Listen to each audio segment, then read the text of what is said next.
Hi Pookies, get ready with me for bed while I tell you guys rules in my ballet school that would put non-dancers into a coma. The first one is at the beginning of class you have to bow or like curtsy to your live pianist.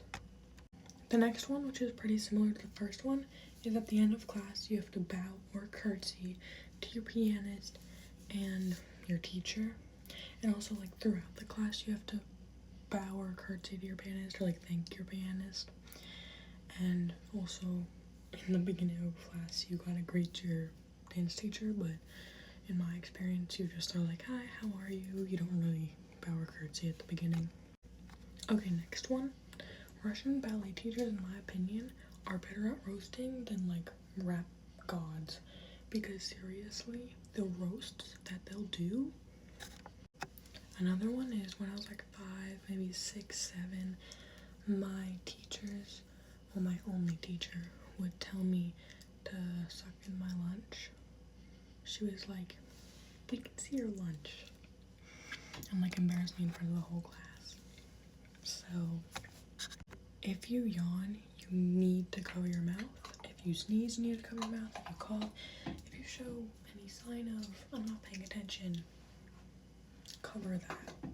You're not allowed to have any jewelry except like earrings that are like attached to your ear, not like hooped. I don't know what they're really called, but like studs, I think.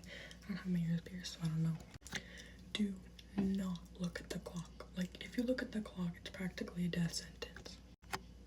As I said, when you do not show any signs of like exhaustion or being tired, you can't rest your elbows on the bar. For those who don't know what a bar is, it's like ballet dancers train on it. They like hold on it so that they can keep balance when they're learning new skills. And if you decide during combinations to rest your elbows on that, death sentence as well. If you're over 15 minutes late to class, you have to sit and watch and you can't actually dance. If you're physically injured and can't dance, you're really recommended to still come and just sit and watch and write down on a piece of paper everything you learned.